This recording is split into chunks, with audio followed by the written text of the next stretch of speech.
everybody. Thanks for joining us tonight.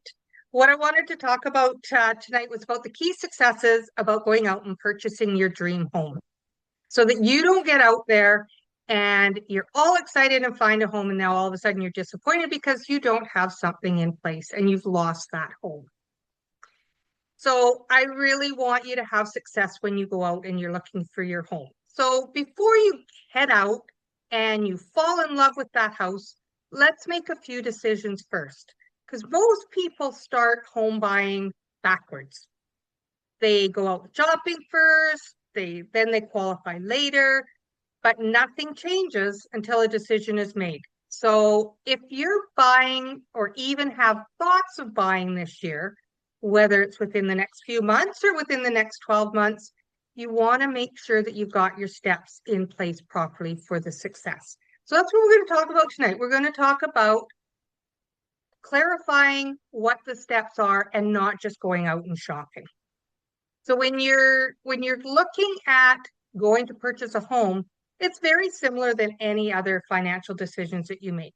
You want to go through those key 5 steps. And I'm going to name the steps off for you, then we're going to circle back and talk a little bit about them and why they're important. So the very first step that you want to make is that make that decision. Make that decision that you are going to go out and buy your home. Could be a house, could be a condo, could be a townhouse, whatever it is, just make that decision that you are going to go out and you're going to purchase a home. Then after you've made that decision, you want to sit down and you want to form a plan. And you want to form a plan that's realistic, that you're going to qualify for, and you want to ask for guidance. So asking for guidance is the step after you formed a plan. And they actually tie in nicely hand to hand, because when you're going through the guidance, you're going to understand what the mortgage rules are, you're going to understand what the rates are, and I'll come back and talk a little bit more about that, and we'll get really deeper into it. Our fourth step when we're looking at setting ourselves up for success for purchasing that wonderful home that you're so excited about is you got to embrace some changes. So there may be some changes that need to be made to get you to that success story, and you got to be ready to embrace them.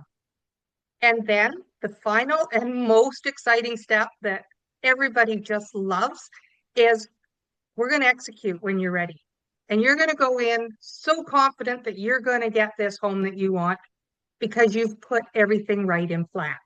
And everything falls in place as you've wanted it to be. So I'm going to circle back a little bit and I'm going to talk a little bit about making the decision. So when you make a decision that you're going to purchase a house, a pre-approval is not your commitment to buy, but the pre-approval is actually, it's a commitment to understand what the steps are in purchasing a home.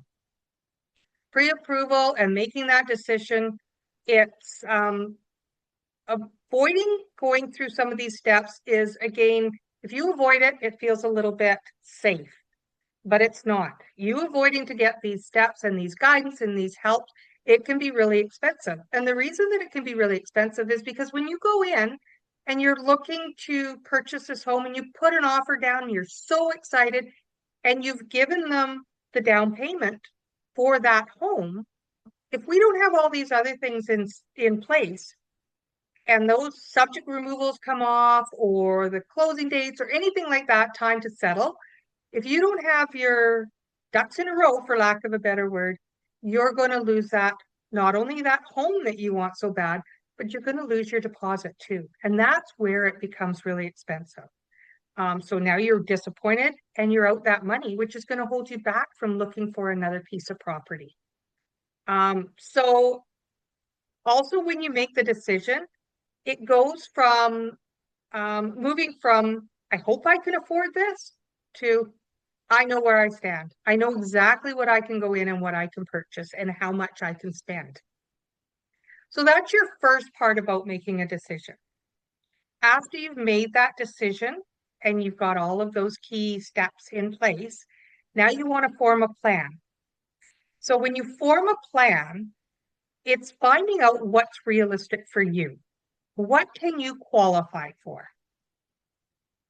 And that's part of your plan to let you move to that next step. When you're forming a plan, you understand what your monthly debt impact will be. You understand what your monthly payments will be. You understand what your interest rates are going to be. Your approval is on the map. It's not on, oh, I think I can do this. It's on, hey, this is what's really affordable in my lifestyle. And I can live this, because you don't want to go out and again be able to get that home, but be able to squeak by and get that home. And now you can't do anything but pay your mortgage. The rest of your life is just on hold for now. And that's not fun either. We talk and hear about people saying that they're mortgage poor. That's because they haven't gone in and made that plan to make sure that they can live their lifestyle that they want to continue to live with owning a home. We plan around, part of your form of a plan is planning around your family. It's the realistic things that are going on in your world. You're planning around your kids. You're planning around, retirement goals still, business. Are you comfortable with these payments? Are you comfortable with where you are right now and be able to take this next step? So that's what comes when you start to form a plan. And then you want to sit down and you want to ask for guidance. And, that is so important, because asking for the guidance really clarifies matters for you. It keeps you out of the hot water, and it keeps you from just guessing as you go along. So when you ask for guidance, you work with a mortgage specialist and you work with a realtor that understand what the rate changes are. They understand what the markets are doing right now when it comes to real estate. Where are your peaks? Where are the valleys? What's moving, what's not moving, why?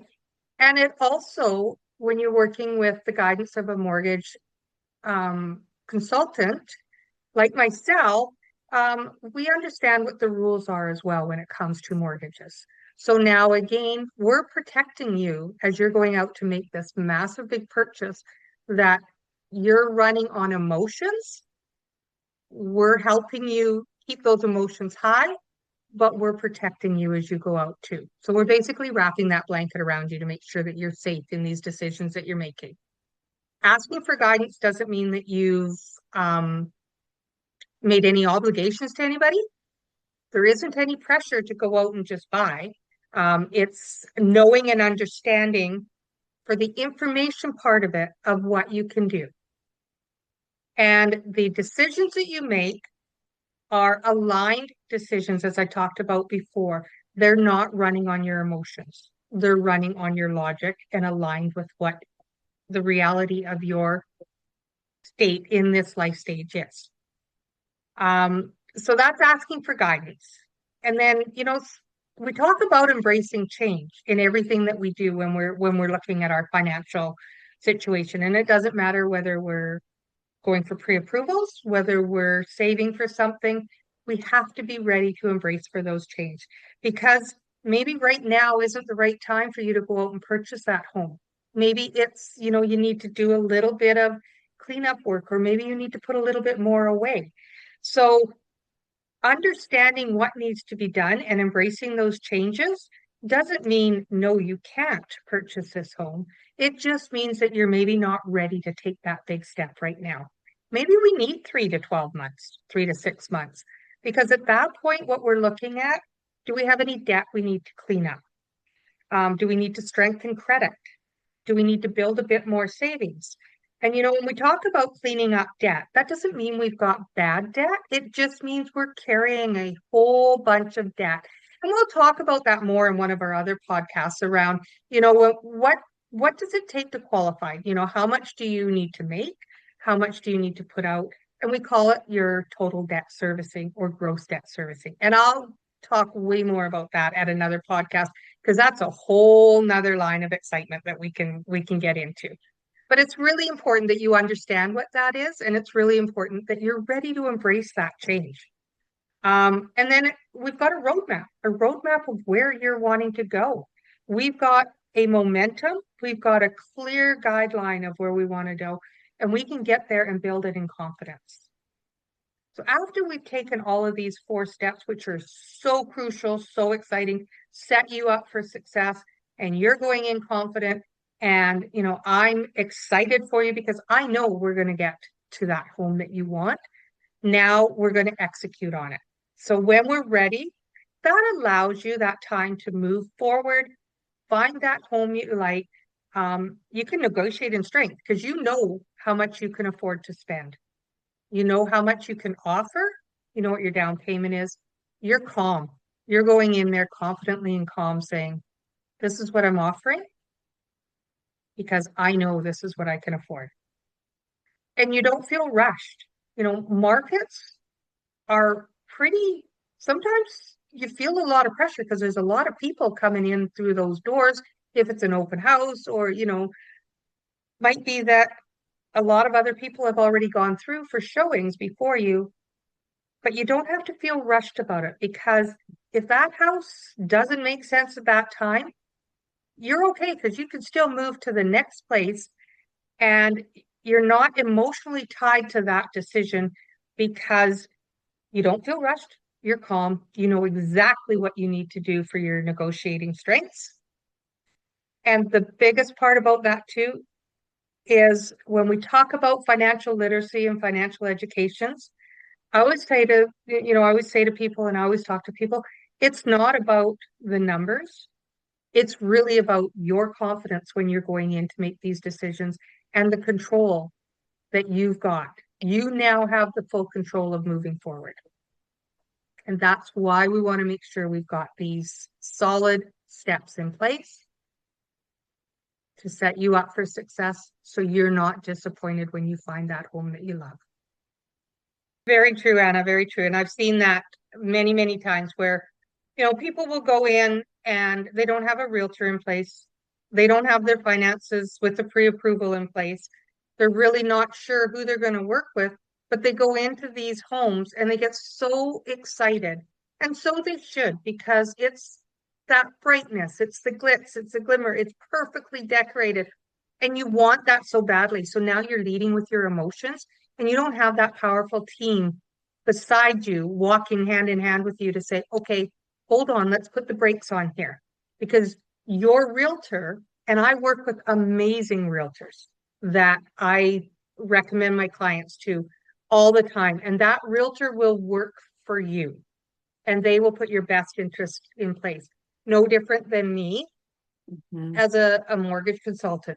I put your best interest in place first. So now if you know you've got this powerful team behind you and you're set up with the confidence and the knowledge of knowing exactly what you can afford, when you go into these homes, you're going in so powerful and so you're standing so tall because you know that you're going to be able to make an educated decision and you're going to be able to afford that home and win that home that you want because you've got all your finances and all the ducks in the row, basically.